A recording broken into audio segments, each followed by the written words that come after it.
All right, welcome in Michigan State Week. Ready to kick this one off on the Maize and Blue Review here a couple times a week, talking about the latest in Michigan football. And today, midweek, we look ahead towards Saturday and Michigan heading up to East Lansing to play in a night game up in East Lansing. We will also a couple other things that we will touch on today. The game between Ohio State and Penn State at noon.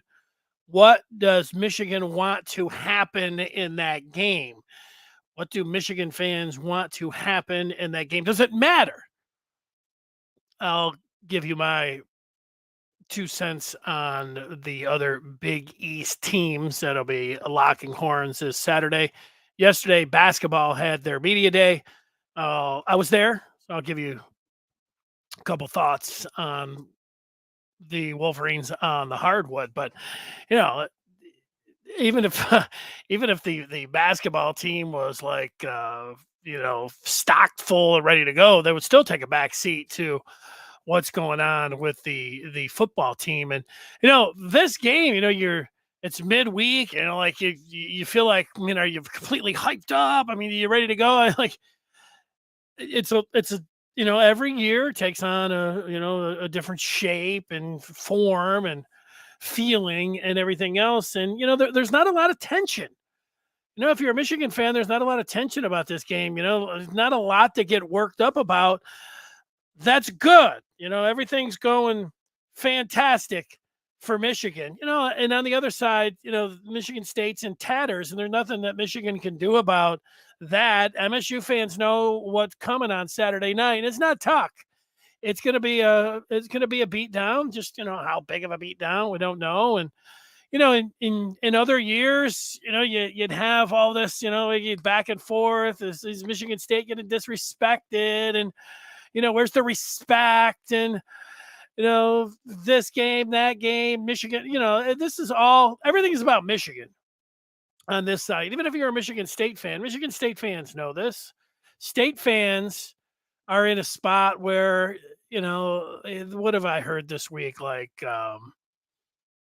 well, should we just not use our tickets? Would that send a stronger message, than selling them to Michigan fans? Like, I don't know, eat your ticket because you want to you want to show the university that you're so upset with the situation that they're in right now. I don't know. You try to think about that.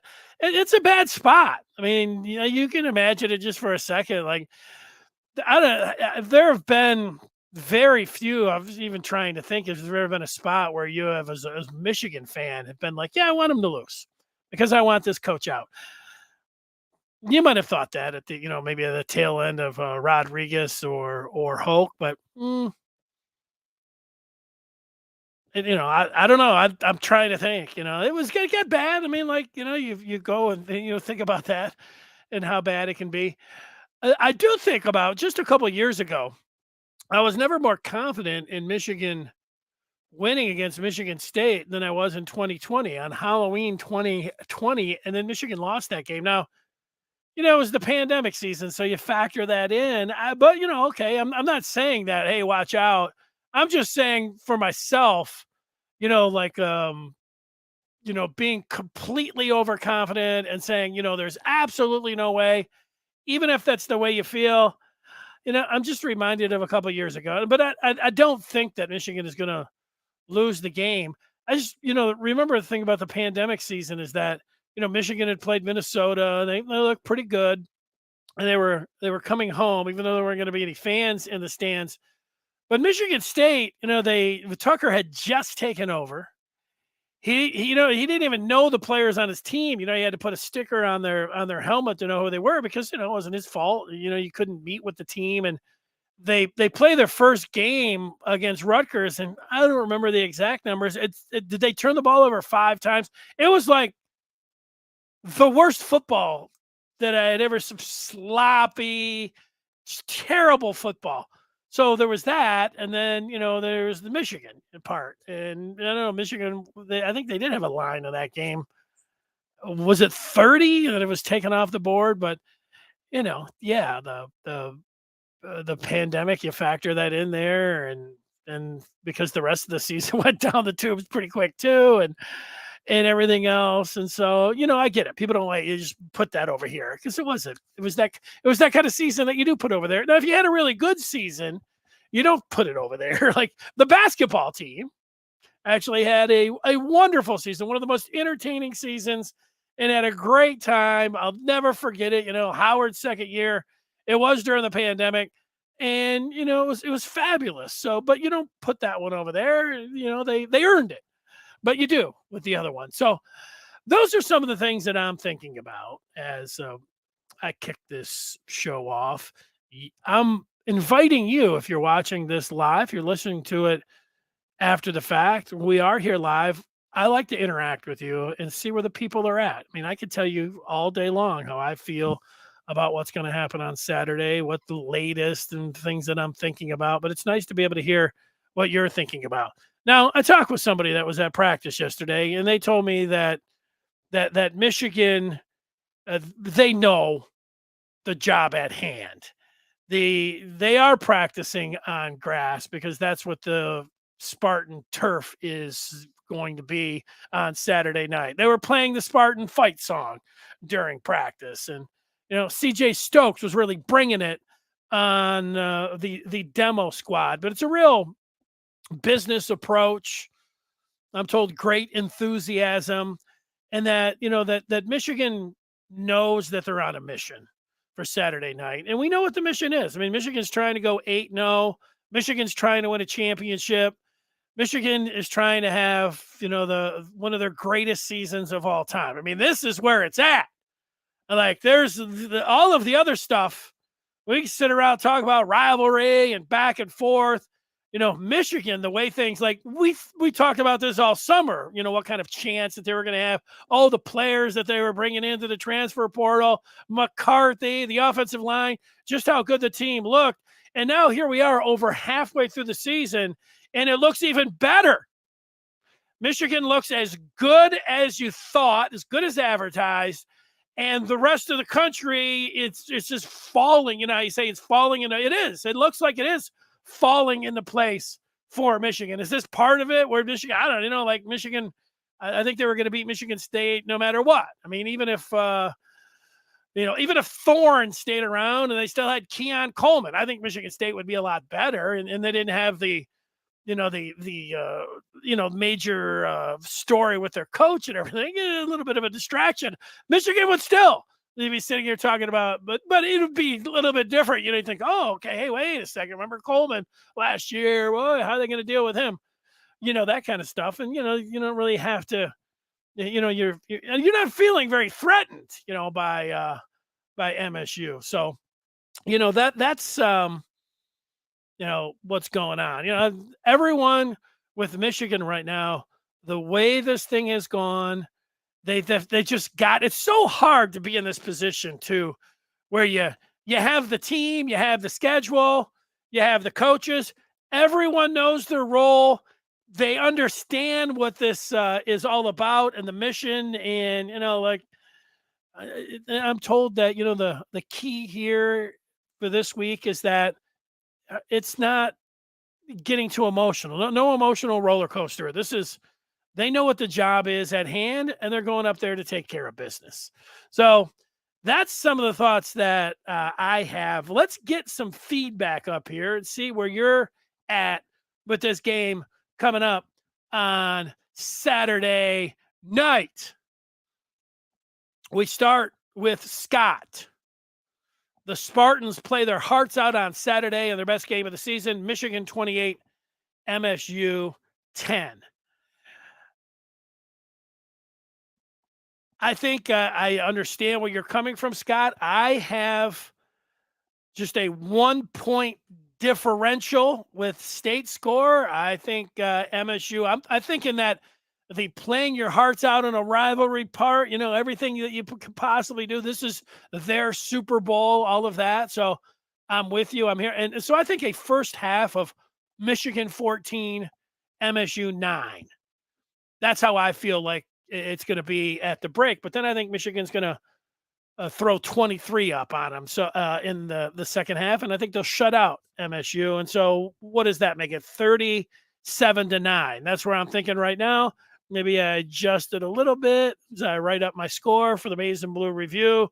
And, but so, I guess I'm a little bit, I have Michigan covering the 24 points. You don't, but I understand, where you're coming from. I like Scott talking about the pregame Saturday. He is going to do an eating record. Wait, pregame hot dog eating record: 15 dogs by George Perlis. George Perlis. My favorite thing about George Perlis one time when he was talking about going to bowls for Michigan State, and he said bowls are like hams. He's never had a bad ham, and so I don't know, take a shot at George Perlis. I was thinking you were having a eating record. Part of Saturday, if you were going to the game, tailgating in East Lansing for a Michigan to Michigan State game, there's nothing better in the world. It's great at Michigan. I mean, there's the tailgating at Michigan for a Michigan State game, tailgating at Michigan State for a Michigan State game. Two of the greatest things you can do on a Saturday ever in your life. I mean, it is just it's fabulous. I just recall some of the times that I went up there, and it just there was one time it was weather like it is today, like 60 degrees, and it was a 3:30 kick, and it was you smell the grills, and you got the grills going on, and the tailgating is in full effect. It's not, there's nothing better. I mean, this is when you're getting into you're taking the turn, and the colors up there will be fabulous. And I looked at the weather in the 40s, but you get up to 50 during the day when you're out there, and you have all day to tailgate up there. I have to get the recipe, but my friend brother-in-law makes these. He grills these chicken wings, and so he has the chicken wings on the grill, but he also takes the meat and makes this like buffalo dip. And there's really nothing better in life than Scott's chicken wings and dip there. I mean, it's the greatest thing. He made it one time, also watching just some it's a home game. He had it, and we went over there. It's like, man, this was incredible. What's the key? I remember asking him. It's grilling the chicken wings on the grill with charcoal. That's the key. I could say, so preparing your day. It's gonna be a great, you get the noon game, which we're going to be talking about, and then whatever's going on at 3:30, just getting ready for 7:30 at night, and then watching Michigan. That's going to be a great Saturday. All right, let's see, Mark, how he's feeling in a tie break. He's talking Michigan OSU teams start out with 5 losses, PSU 3. Best Michigan Ohio State teams can do versus the East is 4-5. PSU can go 6-3. PSU trans 2-game heading start. Are you going over the tiebreakers in the East if all 3 teams, Michigan, Ohio State, and Penn State, have 1 loss? Is that what you're doing here? Is that what's going on? I don't know. It's happened. It can happen. I mean, look at last year, Ohio State. I know it's like, is this a must-win game? Between Penn State and Ohio State. No, it's not. Like last year, Ohio State had a loss to Michigan, and they were able to back into the college football playoff. And a lot of different things can happen.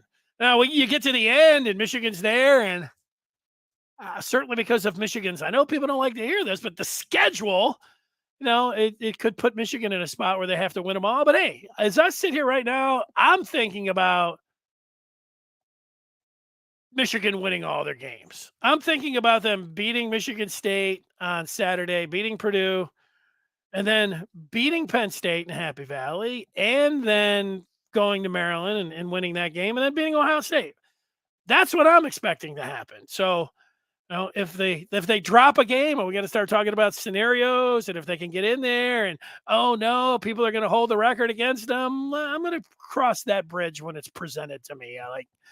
And I think that's what you were getting after. Richard says State is in total chaos. They will be smashed Saturday. Yeah, they are in total chaos. I mean, it is. It is chaos. Let's see what Antoine is saying. We are going to treat little bro like the little bro for Rio. We're going to hold the ball over our head, and of course, they won't be able to reach it. Now, it very well could happen. Michigan just might take no prisoners. They might go in there, and it just might be a just complete caning of the Spartans. It could be a massacre and all those things. And like what Antoine's talking about, I know there's a lot of Michigan fans that's what they want. Like that you could say 60-0 and say, I want more. I get that. And, so there's always a lot of animosity online back and forth, Michigan to Michigan State, and, some calling it hate week. And, oh my God, there's no score that will satisfy me. And in my experience, I get that. I mean, I hear it loud. I lived it. I think I do. I live it. Certainly have lived it over the last few decades. It usually, even when you want that, you want another one, you want this, this pulverizing of the opponent. You don't normally, get that. But the part that MSU football is in complete disarray, maybe it will be, the perfect Saturday night. What would be the perfect Saturday night? Just, 30-0 at the half. How about 31? So you get 4 touchdowns and a field goal right before, and, a goose egg over there. Then you get into the second half, and then it's, whatever you want to happen in the second half. More touchdowns, none from Michigan State. 31, and, put another 21 up. So you get to 50. And you keep the goose egg over there. I get that part. I think that, and it's not out of the realm of possibility. No, like I said, I think MSU is going to score 9 points in the first half. But, hey, that's just me, and we all make our predictions. Richard's 7-0 on the way to 15-0. Richard, it can happen. I know you've been saying it since June, maybe you've been saying it since, last February, but, at least since June, I remember you keep typing in 15-0 and yeah, every week it feels a little bit better. AJ asking a question. He has heard that some of the Spartans NIL people are holding back NIL money. Is that true? I think that they had whatever their collective was. Yeah, they had it, and then they pulled the rug out. There were still a few of the players that were receiving some of the money. They continued to get that, but for the most part, I don't know. I mean, that's part of it being in disarray. I mean, the program is as bad as it's ever been. Like, you get a scandal by the head coach, and with all of that money and then the back and forth, I mean, it is, it's bad. That's really bad. And I know, and you guys, when I would be doing the same thing if it was Michigan, you like pour everything into a coaching search, like, oh yeah, sure. But, they still have to go to rock bottom. And I don't think it's quite there. I do think on Saturday night that it could be pretty close to rock bottom. State fans feeling like, getting a big thumping and, shutout and this backyard brawl, which everybody was all like, no, tunnel, and all this. And you gotta take it on the chin. And then, that could be rock bottom for MSU and Michigan putting them there. Part of that NIL. Yeah, there's probably going to be a lot of basketball talk around the Michigan State tailgates, I would think, on Saturday. Let's see, Brian, is there a single MSU player that would start for Michigan? In past upsets, MSU had a few talented guys. I got to tell you, Brian, I've watched Michigan State a few times this year. But I was planning on watching more of that Michigan State Washington game than I actually did. Washington was whipping it up and down the field on that. That game was over so fast. Wow. Incredible. There's probably I don't know. I was going to say maybe there's a defensive lineman or a linebacker, but Wyndham, is he still with the team? Coleman, if he would have been around, but he's not with the team. So I don't know. I don't think so. Would there be maybe in the 2 deep and you get him in there? Is a rotation. No, maybe I'd say one of the corners, but I don't. Those corners, I don't see anyone. I don't think so. This team understands that you take it one game at a time. Yeah, they, sure, they have to do all of that. We don't, but they're the focus from the head coach down, like they understand, like they know what they have. They know what's in front of them. It's real, and it's getting, the colder it gets, and the leaves start turning. You start peeking ahead to November. They know, and they look at the landscape and the rest of college football.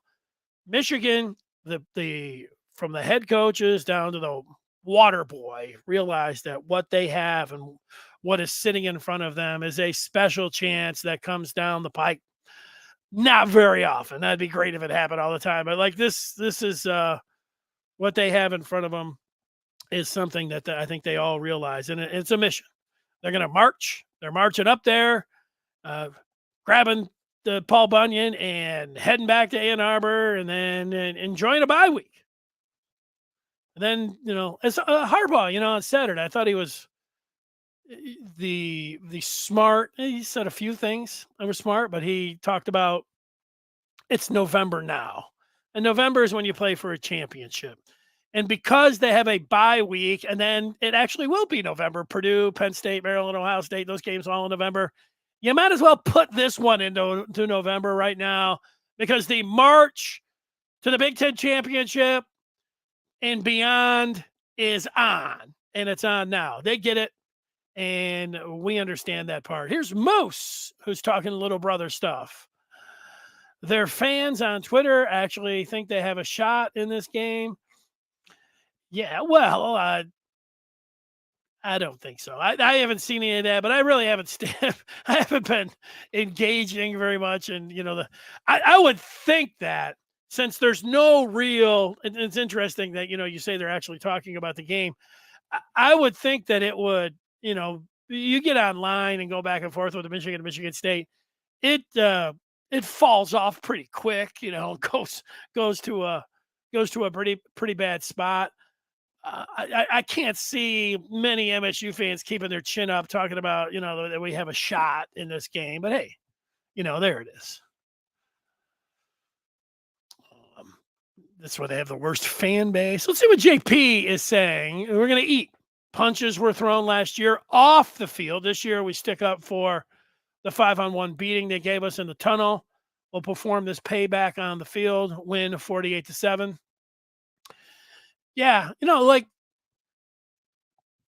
part of me when I was just like, okay, what kind of score do I think is going to happen? And I don't think that Jim Harbaugh is going to get into the fourth quarter and he's going to be like, no, let's pull back and let's just run the clock. I think if Michigan can score, they will. And I do think if they have the game well in hand, which I think we all think is going to happen, that they're going to be looking for some, you call it payback, or, even though they said that, they don't remember last year, they'll start remembering last year if you get into the fourth quarter and the game is over. They'll do that.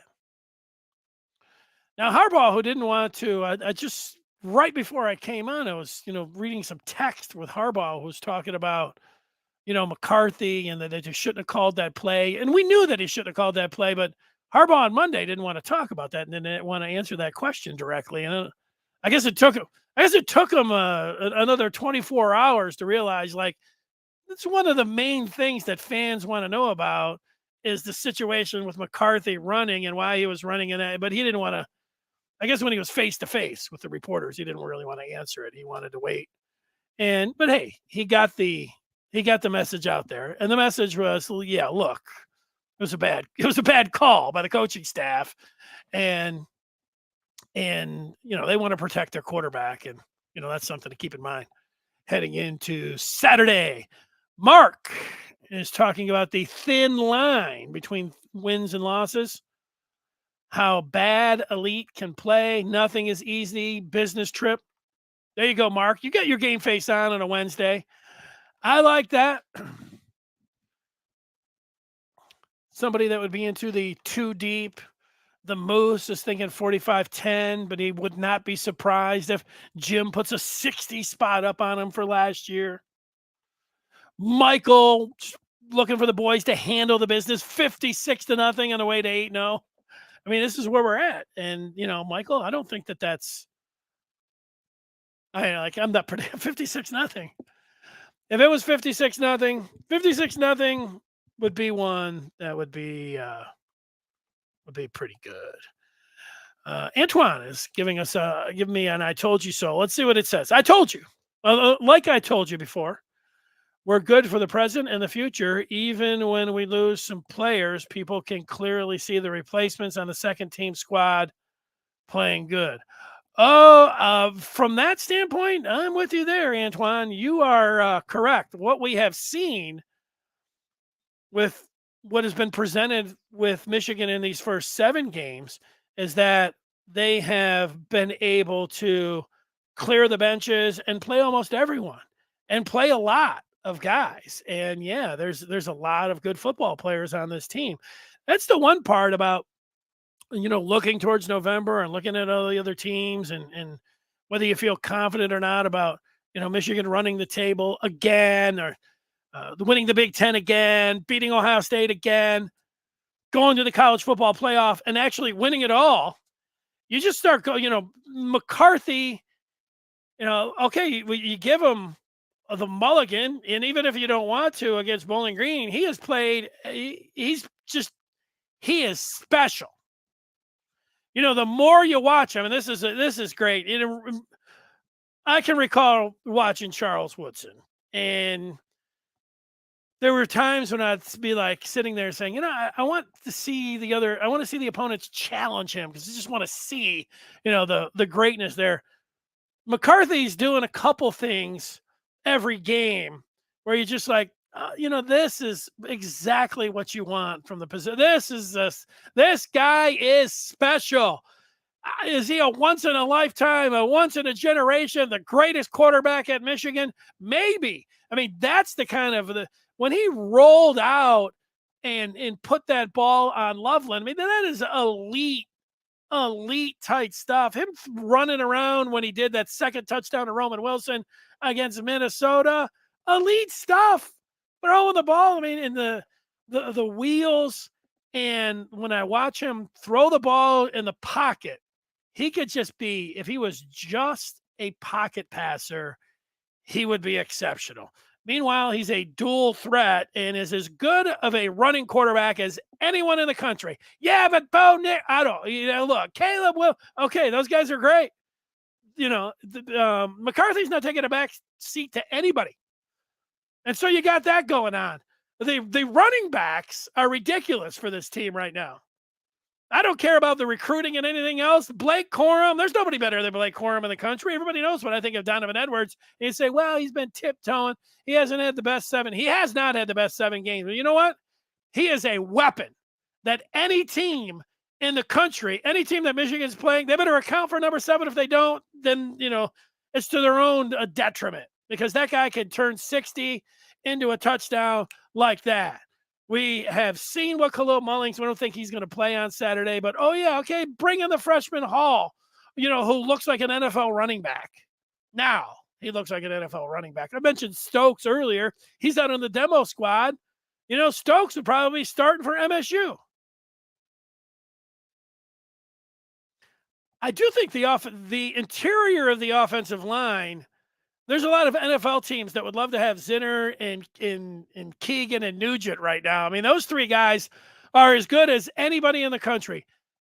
They could use some better tackle play. You're going to give up some plays. I get that, but it's not like you don't like the guys that are there. But I feel like they could play even better. I don't know. Can Roman Wilson play any better? I think the best versions of Roman Wilson and Kojo, those two guys, it's what you always ask for, man. You want the guys to play their best football and be the best versions of themselves. And Wilson and Kojo are doing that. They're a great tandem.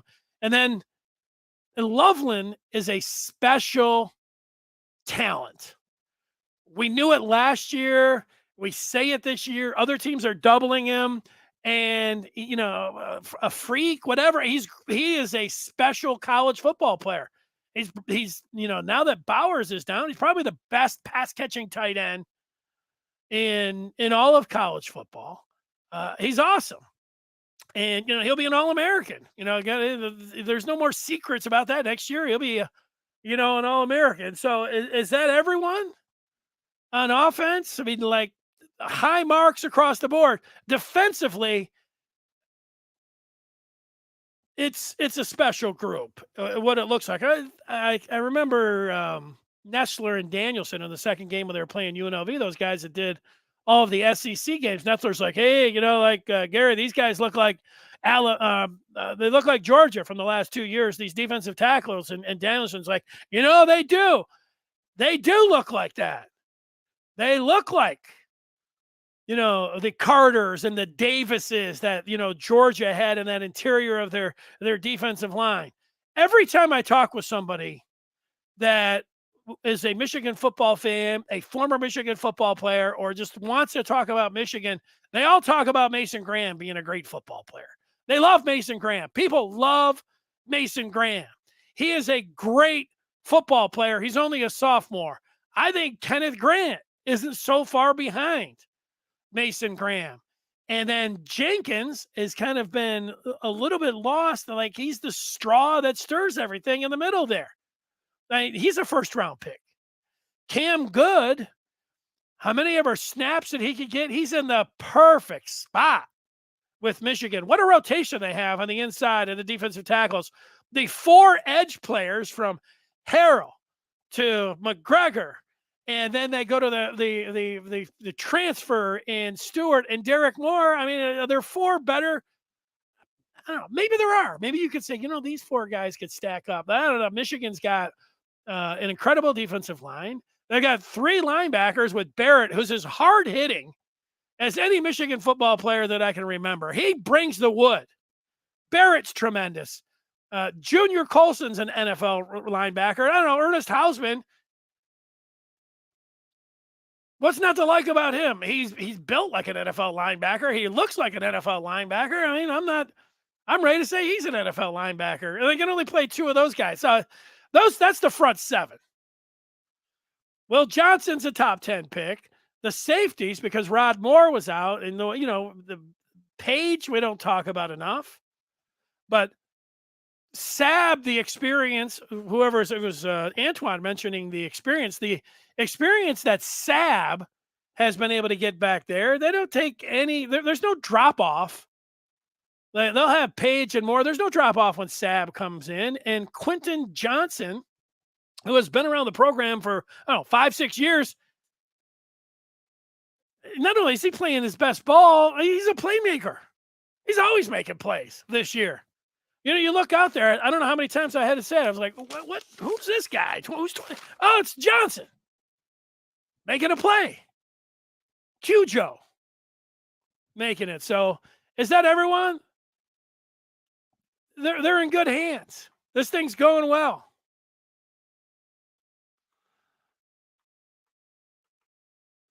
I'll look to a couple more here on the feedback.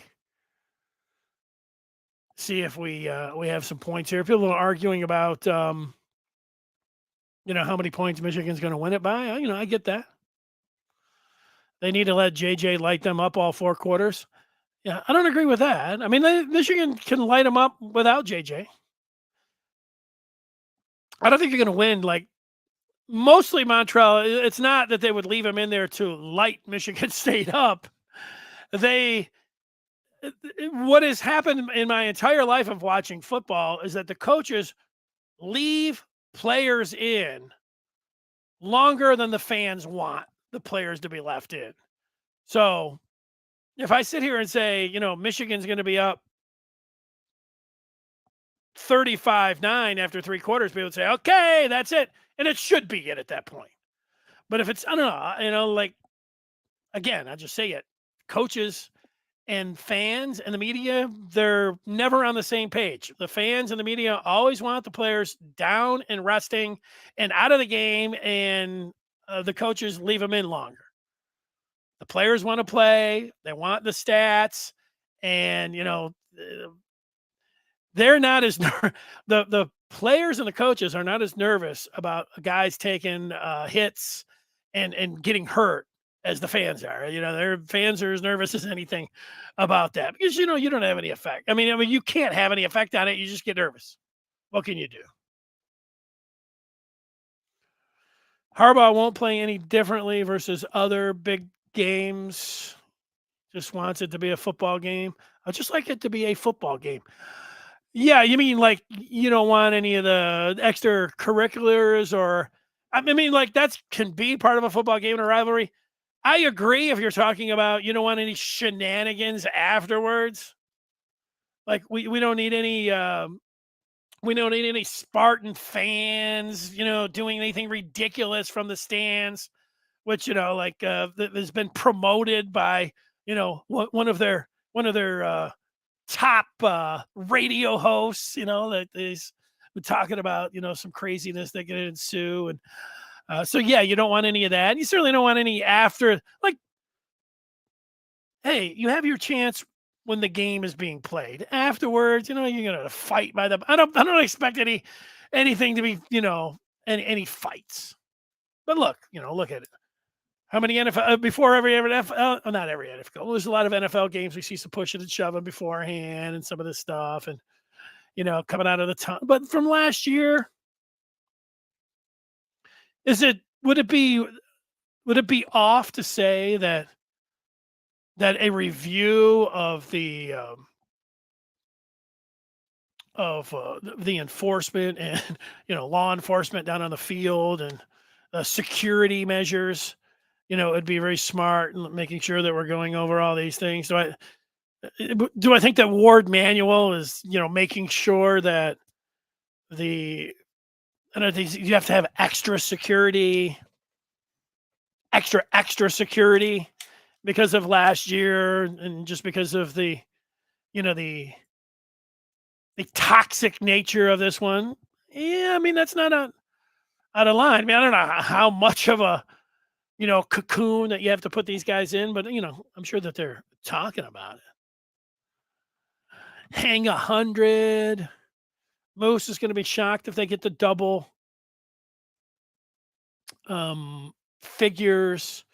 Mark saying, he saying something positive about Perlish. Yeah, I'm there with you. I mean, what are you going to do? You're on the other side, and you're a bigger guy. People are going to take shots at your weight. I mean, that happens.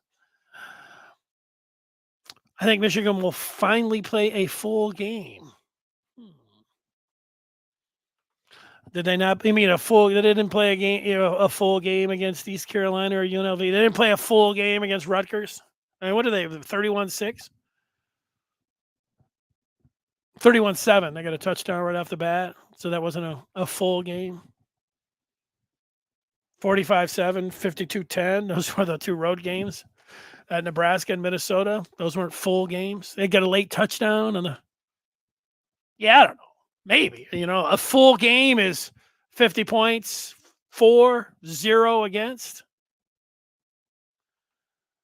Yeah, Antoine. Giving this is I think what all fans would say. I think all fans believe this that you need to get the players out there because it will get dirty. I think it can get dirty at any time, but like I said, I don't have to say it again.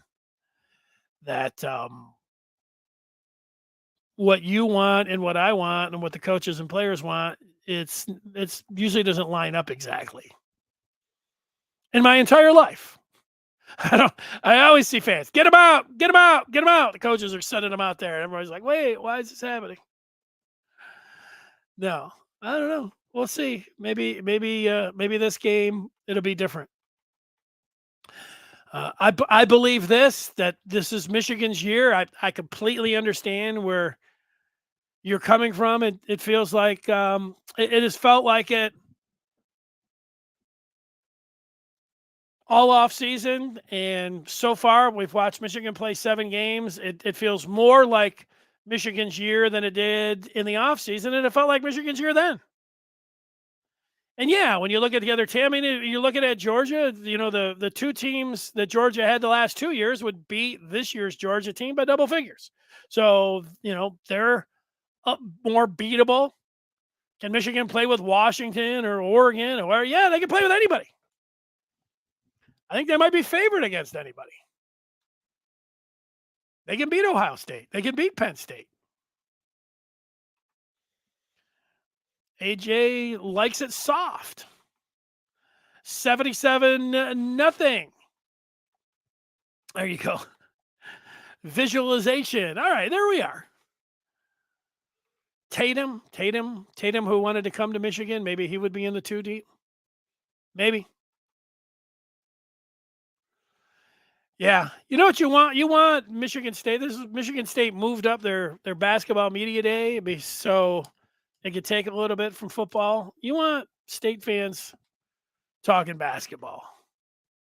We're going to talk basketball coming up here in a minute, but that's what you want. Let's take a few more here, and then we'll get a little bit to Penn State and Ohio State. Caleb realizes it could end in one play or not. Who's Caleb? Sometimes I get lost. Caleb Williams?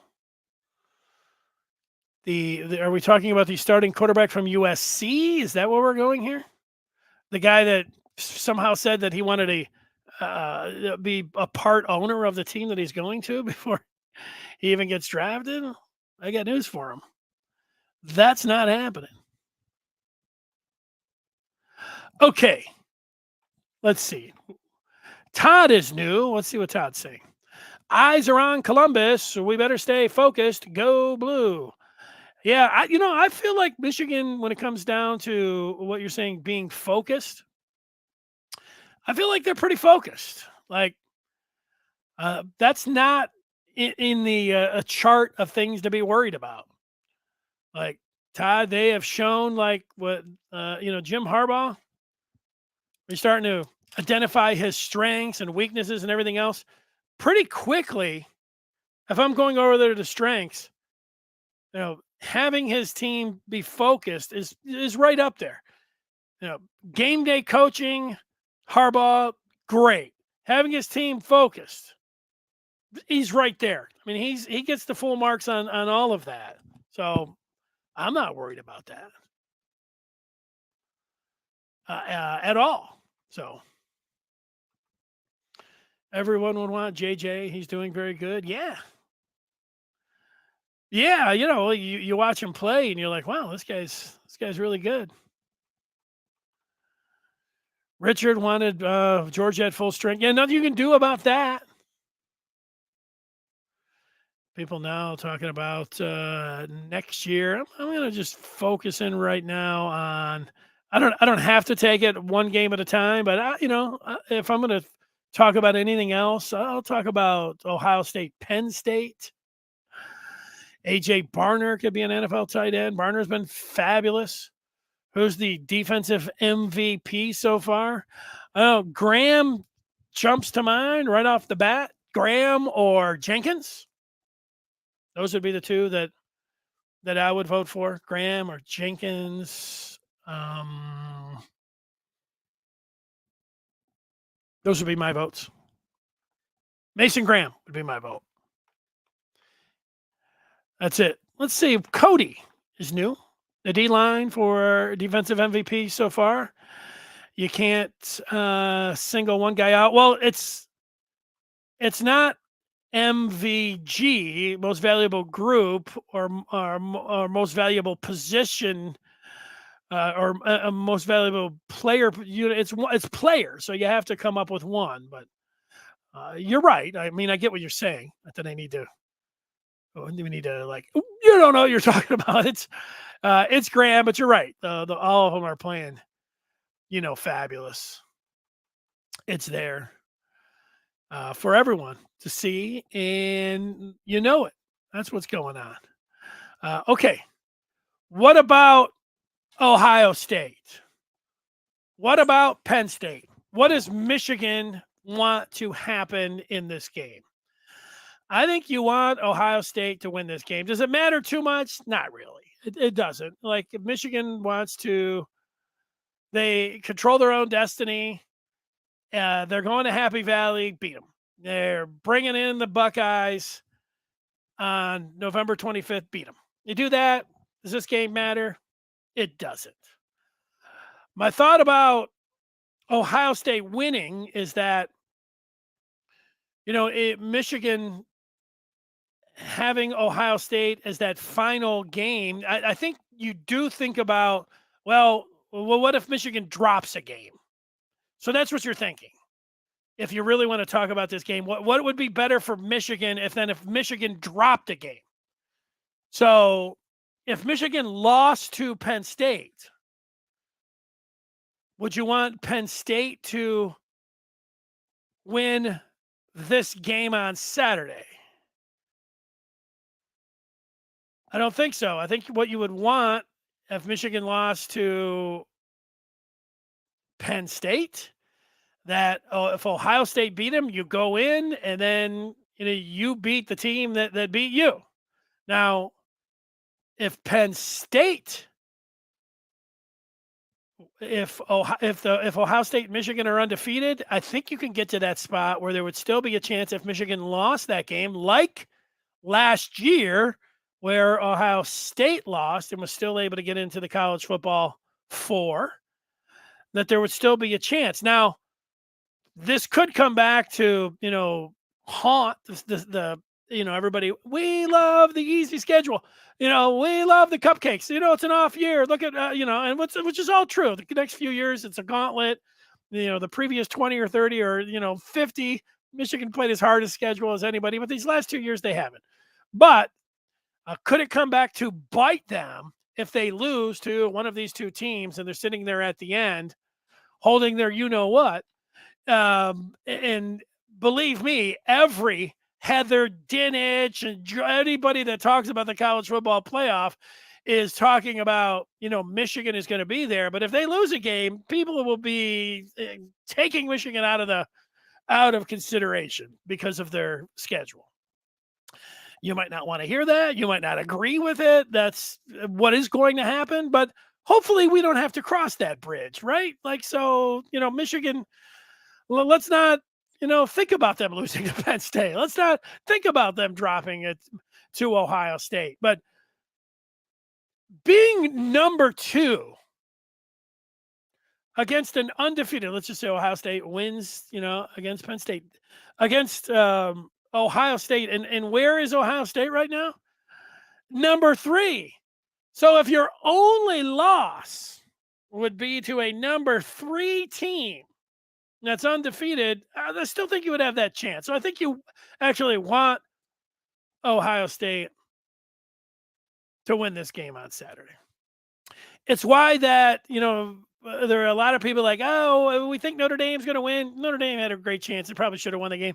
But the way it happened is Ohio State didn't look all that great, and their coach looked like a goofball afterwards, and yet they won that game, which is good. I mean, that if they had a loss to Notre Dame, then the math or the conversation, I don't know about the math, would be a little bit different. People like to say the calculus. The calculus would be different then. That sounds good. I'm not sure if you gave me $1 million to throw a calculus, even a simple calculus, in front of me, if I would be able to answer it. I never took calc. All right, let's see what some folks have to say about this. Maybe I am completely wrong about the thoughts with wanting Ohio State to win. So um, we'll see if everybody just agrees. OSU will be favored at home. OSU is favored by 4.5. Penn State could lose to Maryland. No other threats. Sure. I mean, like, it could happen, right? Looking at the records, most likely we would have to root for Ohio State. There you go, Antoine. Yeah, look, you had to say it. I'll give you props there. You had to bring yourself out. I was wondering what you would say, and you're holding your nose. Michigan's West opponents are so weak that Michigan can't afford a loss. That's true, too. Good point. Penn State beat Iowa, which breaks the tie, beat them both. Yes, beat them both. I'm right there with you. The specials are good for the Nittany Lions. OT says it's not about the non-con. It's that tiebreaker. They all favor Penn State and Ohio State. Right. Right. Well, it's about when it comes down to the tiebreaker, they go with that college football playoff. That's the tiebreaker if all of them have one loss, OT. So you're saying it all favors, but so I'll disagree with you. But it has an effect. Like Michigan's number 2 right now. So, but if you're putting a loss on them, and then you're putting a loss on Penn State, and you're putting a loss on Ohio State, you're putting a loss on, like, all 3 teams are undefeated right now. But if they all 3 lose to one another, it comes down to I was going to say BCS. It comes down to the college football ranking. That's the tiebreaker. So the tiebreaker will be the vote for that committee for the college football playoff. So I don't know if this is what you're saying. The non-conference schedule is in fact going to be factored in there with the humans, with the OT, with the panel. I'm sorry, the committee. So it is there. Antoine's not thinking about it. He's just thinking about winning out. Yeah, that's right. I mean, I just brought it up for a second. I mean, like, I know if you don't like, I don't really want to think about it either. Penn State has a big advantage. I think you're talking about the future. That's right. You have them as the weakest strength of schedule. That's right. That's it. Harvey says initially he wanted Ohio State to lose until Franklin's comment. Yeah, the Franklin comment was kind of cooked up. I mean, he was like, it's the way to do it. And he's like, we want to do it. It wasn't really, I mean, it's, you have to kind of look through that whole thing, Harvey, where it wasn't all that bad. But, look, who am I to, take any, fuel away from anything? Franklin's team was throwing peanut butter and jelly sandwiches at the Michigan players last year and was crying about the tunnel. There's enough there to not like James Franklin. Anyways, so that's it. Penn State beat Iowa. That's a bigger win than whiskey. Yeah, Iowa, you're right. I mean, they've got that one going for them, which will factor in. So, okay, I see what you're saying. You're saying the West opponents, Iowa will be the strongest one over Nebraska and Minnesota, what Michigan has. But they still will look over, the thing is, Ohio State has the Notre Dame win. That's a big win, especially now that, Notre Dame went out and popped USC the way they did. That's going to help. That's better than anything that if they all have one loss team, that's better than anything that Penn State or Michigan will have. Ohio State will have that. And, that would put them in front. But look, if Ohio State loses and then Michigan's undefeated and then Ohio State beats Michigan, there at the very end, I think you're going to have to put Ohio State in front of Michigan. Then it will come down to how far you would back Michigan down, right? So I don't know. I'm going to stay with my original thought is that it's going to be best of Ohio State. It's going to be best if Michigan wins out. If it doesn't happen that way and you have to think about the unthinkable of Michigan dropping a game, I think you'd want them to lose the very final game and have Ohio State undefeated. That's me. That's it. Harvey's we win out won't be an issue. That's right. Just win out. This is a conversation for the future, for some other time. This next item is also a conversation for the future, but I just wanted to say it anyways here at the end. Yesterday, Michigan basketball had their media day. I was down there from 9 a.m. to noon at the Chrysler Center and talked with a lot of the players, watched practice. And so after listening, Juwan Howard is not there. Juwan Howard is get well soon. Coach dealing with the heart situation, the heart issue. So we hope the best for Juwan. So the other coaches were there talking about it and talking about, the upcoming season and the theme. If anybody was there, the number one theme that the coaches and all the players is they think that they have a versatile team. Versatile team. What they have for me, as I have thought about it, they have a point guard in Doug McDaniel, who put on some weight and muscle in the offseason. I mean, he's 5'11". He is Michigan's engine. He is there will not be another team that is more reliant on one player than Michigan is with Doug McDaniel. Doug McDaniel is Michigan's best playmaker. He's their best shooter. He's their best scorer. He's their best playmaker. He's their best ball handler. Ball handler probably should be number one on that list. Michigan doesn't have really a number two ball handler. They would be in big trouble, and they will be anytime McDaniel has to go to the bench. So it's Doug McDaniel, and I liked the transfer from Tennessee's attitude, Olivier Kamwa. When he was asked about, Michigan being picked 11th in the Big Ten, he was like, let's go, he wanted, okay, we'll see. I'm paraphrasing him. But he was like, he wasn't having any of that. And so they're an underdog. Can they surprise? They've got a lot of different pieces that have to come together. And,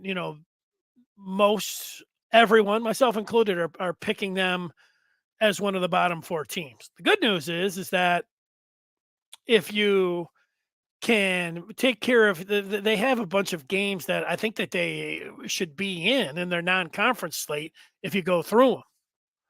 If you can win enough of those, then just being in like the top 8, I'm talking about being in the top 4 in the Big Ten, then you can still have a chance at making the tournament. That's a long way off. If I had to say, do I think they're going to make the tournament right now? I'd say no. But, they have to have a lot of things coming together for them. And I know right now basketball is what it's all about.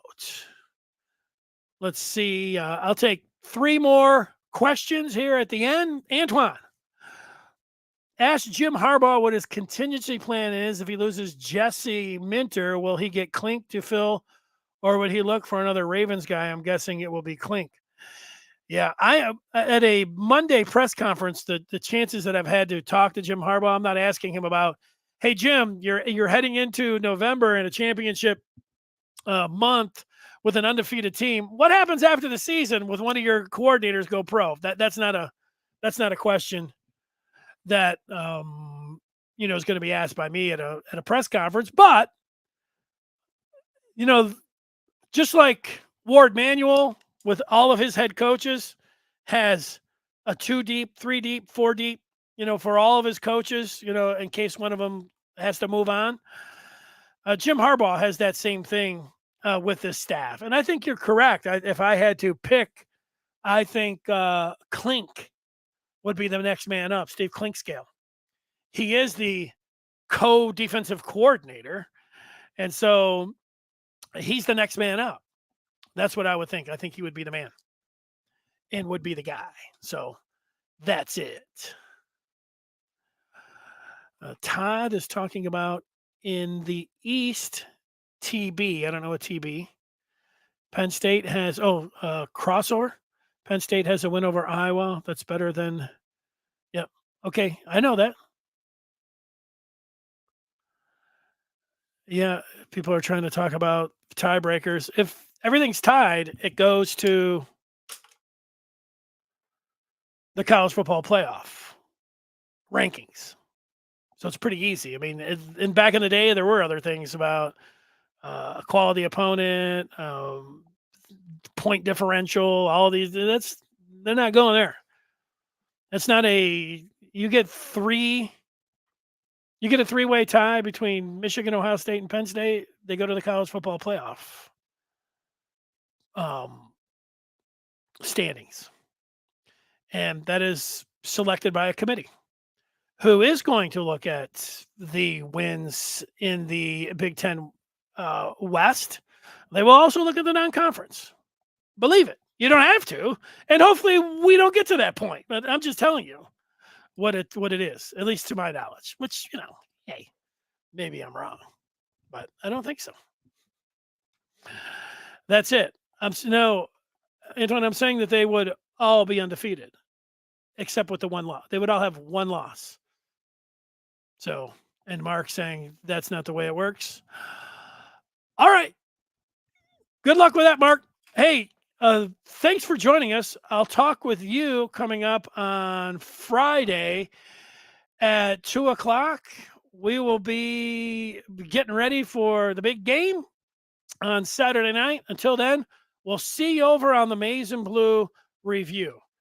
And these are the kind of things that we talk about, things that we're talking about over this hour, all day and all night. So I encourage you to go over there if you're a Michigan fan, especially now that we're getting into November. It is all Michigan talk all the time. Go to michigan.rivals.com. We will see you over there. Everybody have a great rest of their day. Enjoy this weather. If you're in Michigan, it's beautiful. And we'll talk with you on